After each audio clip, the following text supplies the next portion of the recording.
lady. She could have quit. Strong. And very, on point that you use that word strong because the next video will feature someone that's become known as the strongest man in the world. Oh. So good by you using the word strong, Fish, Okay. because our next video features a young man who's a retired Navy SEAL.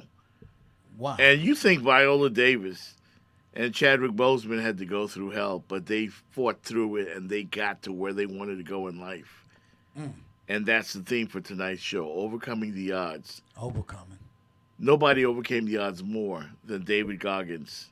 Our next video of Yes You Can. Yes, sir. you can. Go get it. It's there for you. Go get it. Retired Navy SEAL David Goggins is described as the toughest man on the planet. Holding the pull-up record, 4,000 pull-ups in 17 hours. He's also an ultra-marathon runner with more than 60 races.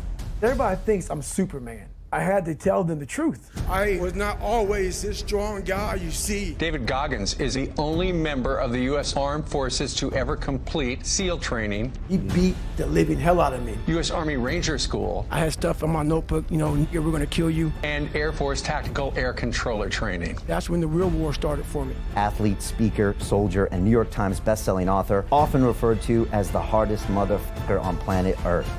Why is the truth so important? I'm about 7, 8 years old, and I hear some ruckus outside my room as I'm getting ready to bed down for the night.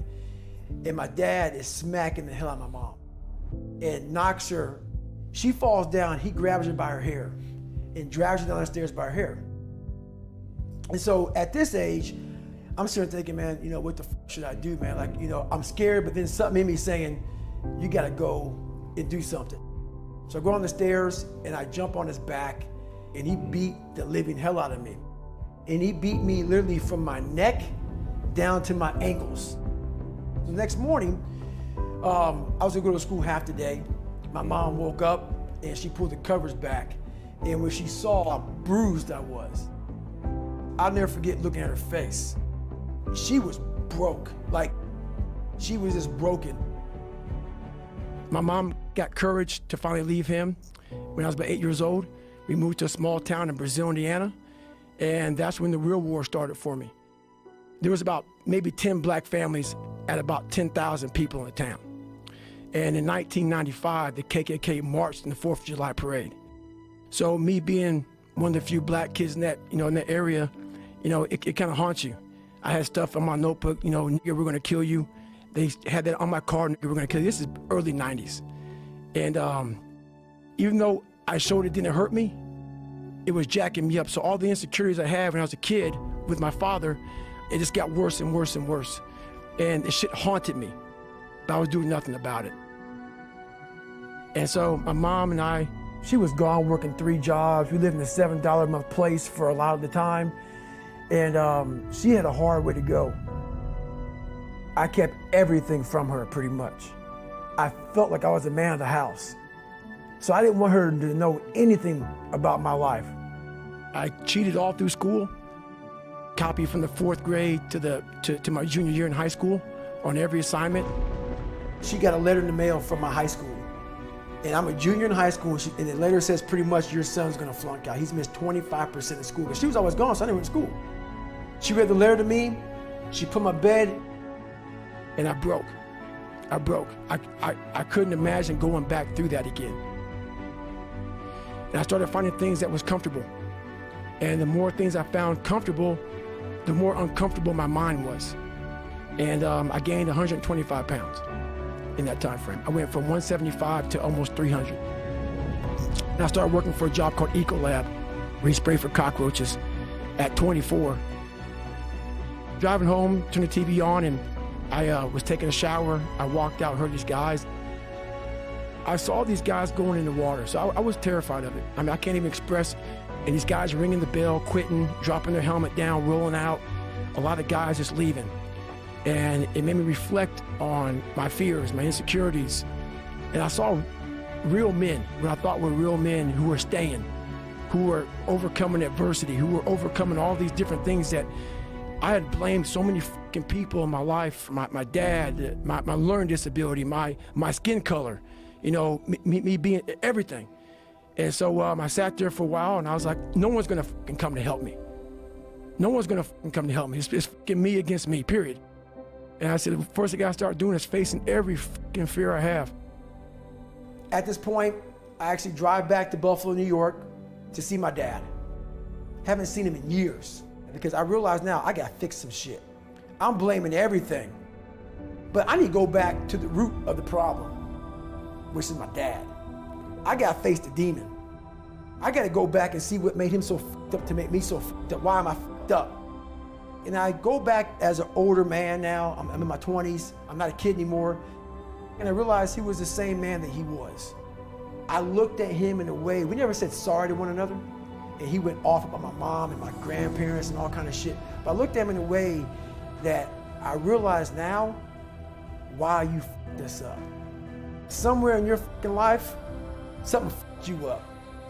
And you didn't deal with it. And so you put that shit on me, my mom, and everybody around you. I'm gonna deal with my shit. You gave me this. I'm gonna fix it though.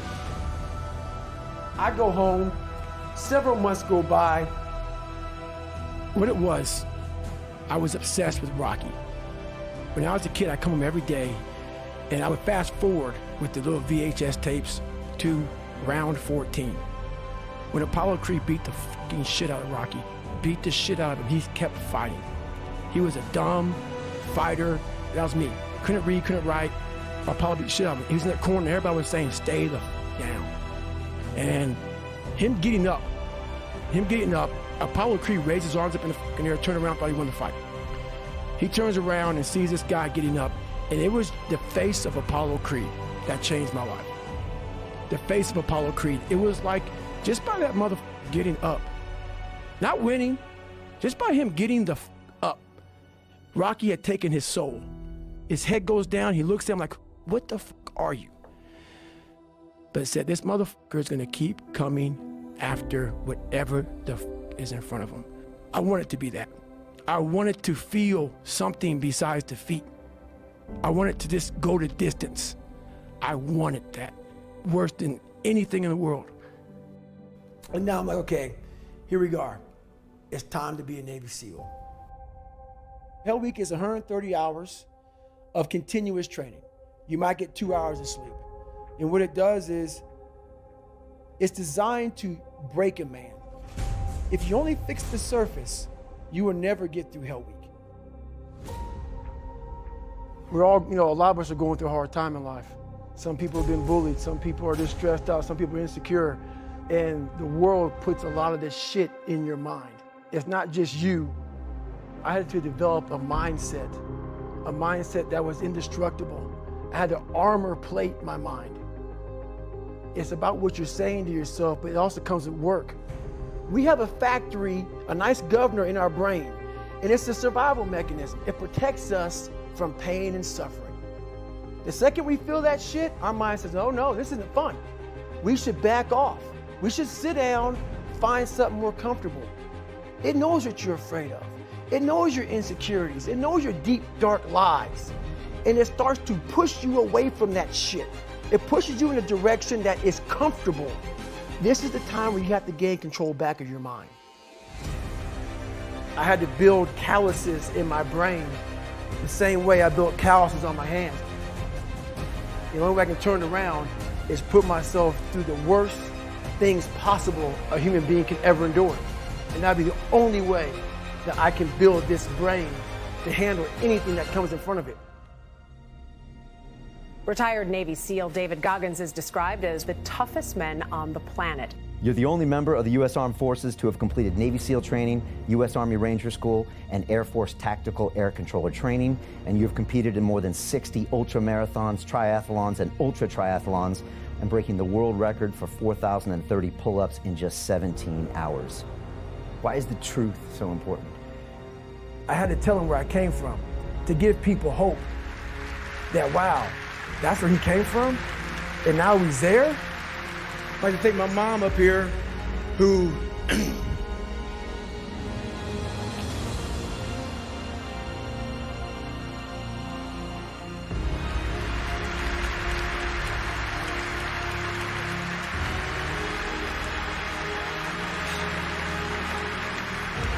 who never picked me up, who never picked me up when I fell. She taught me how to get up when I was knocked down. Go into the pain of your life and say, why did this suck for me so bad? Why am I afraid of all this stuff? Why have I shut down the whole world? What makes you afraid of it? Study it.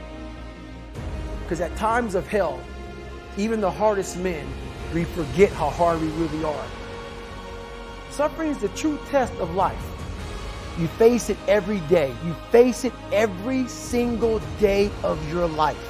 The only way you're ever going to get to the other side of this journey is you have got to suffer to grow. But a lot of us die never truly starting our journey.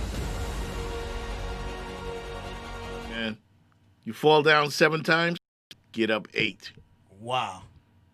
What a great story. That is inspiration. David Goggins. Overcoming the odds, ladies and gentlemen. Chadwick Boseman. Viola Davis. David Goggins. Overcoming the odds. Right here on the Jeff Fox Show. And I hope whatever it is that you want to do, whatever it is that your heart desires, that you learn from these great people, Man, that you can do anything. Jeff, you putting on a great show tonight. Thank you, man. Great show. Thank you. I was inspired, bro. I was inspired by Chadwick Boseman, really, his story. And it touched me, man. And I've got dreams.